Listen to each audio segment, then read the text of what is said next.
आज जो कहानी मैं आपको सुना रही हूँ वह जाने माने प्रसिद्ध कवि दिनेश जी बावरा द्वारा रचित है।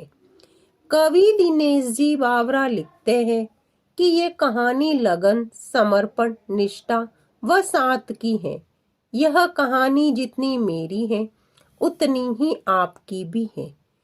इस कहानी का जो मुख्य किरदार है वह आपके हमारे जीवन का आधार है। वो आपके लिए ज्यादा व अपने लिए कम बनी है। हाँ जी, बिल्कुल सही समझ रहे हैं आप। वो आपकी हमारी पत्नी है। वो हमारी आपकी पत्नी है। कभी आपने सोचा कि उसने आप एक से रिश्ता जोड़ा था, लेकिन आप एक से रिश्ता जुड़ने के लिए उसने घर, गली, आंगन, मोहल्ला, सखी, सहेली, माँ बाप, न जाने कितने रिश्तों से मुंह मोड़ा था। याद करिए, जब आपके साथ वो ब्याही थी और आपके घर आई थी, तब वो बहू, बाबी, दुल्हन, न जाने कितने नामों के साथ बुलाई जाती थी। ये सुनकर के वो मन ही मन मुस्कुराए जाती थी। घर के सारे लोग उसी के भरोसे रहते थे। शायद इसीलिए अंग्रेजी में हम उसे हाउसवाइफ कहते थे। कुछ ही दिनों तक उसने दुल्हन होने का आनंद जिया।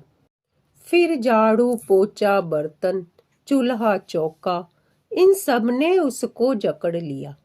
रोज हमारे लिए नाश्ते से लेकर खाने तक कुछ खास रखना, हमारी लंबी उम्र के लिए न जाने कितने उपवास रखना।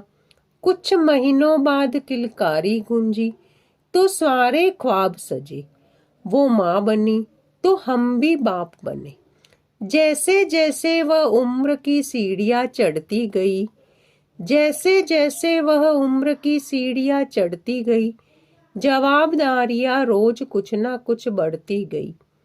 एक तरफ बच्चे पे नजर, दूसरी ओर मैं ऑफिस से लेट ना हो जाऊं, इस बात का डर। सब कुछ बराबर हो, कुछ रह ना जाए, और इस बात पर भी ध्यान की गैस पर रखा दूध कहीं बह ना जाए। घर वालों की फरमाइशों का चूल्हा जो एक बार जलता, घर वालों की फरमाइशों का चूल्हा जो एक बार जलता, तो कब सुबह, कब शाम, कब रात हो गई उसे पता ही नहीं चलता। इन व्यस्तताओं के बीच समय का चक्र कुछ इतनी तेजी से चला। मुन्ना कब मनोज हो गया, मुन्नी कब सुमन, पता ही नहीं चला। अब तक जो था प्यार, अब उसने अपना नाम बदलकर रख दिया था तकरार। बेटे को लेकर के कहना कि कुछ ज्यादा ही मन बढ़ा रखा है, तुम्हारे प्यार ने इसको सर पे चढ़ा रखा है। अब वो मुझे भी देने लगी थी ताना, अब वो मुझे भी देने लगी थी ताना, ऑफिस में ही रहा करो ना, 2-4 घंटे के लिए क्या घर आना। शादी के इतने दिनों बाद भी आज भी हमें सुनना पड़ता है कि न जाने कौन सा पाप किया था जो आपके साथ ब्याह किया था। और यह तो रोज की थी कहानी।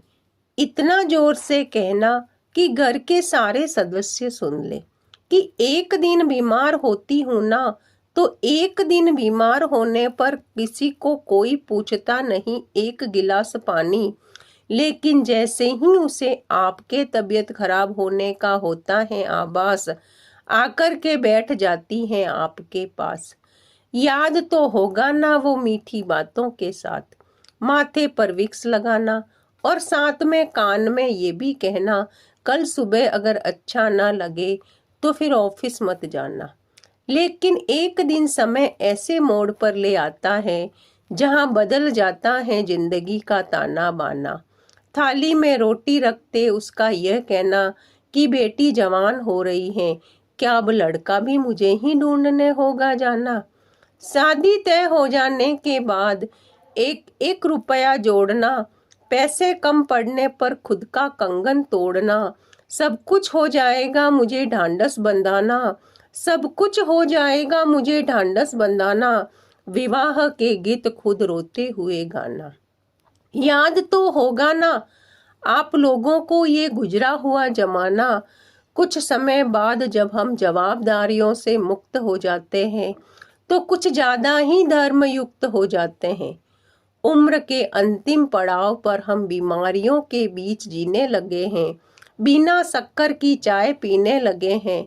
लेकिन सच ये है, जब तक आपकी हमारी पत्नी साथ है, चाहे मीठी हो ना हो लेकिन जिंदगी में पूरी मिठास है। जबकि पत्नी के बारे में बहुत कम लिखा गया है, हर जगह माँ का ही गुणगान है। मैं मानता हूँ कि माँ महान है, लेकिन आपके जीवन में आपकी पत्नी का भी महत्वपूर्ण योगदान है। तो आपसे निवेदन इतना सा है कि आप घर पर हो या घर पर जाए तो अपनी पत्नी का हाथ हाथ में रख कर के संतोषानंद जी का लिखा ये गीत अवश्य गाए।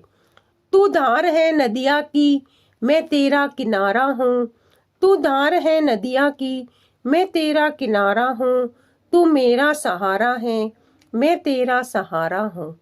आँखों में समंदर है, आशाओं का पानी है, आँखों में समंदर है, आशाओं का पानी है, जिंदगी कुछ भी नहीं, तेरी मेरी कहानी है। जिंदगी कुछ भी नहीं, तेरी मेरी कहानी है। राधे राधे।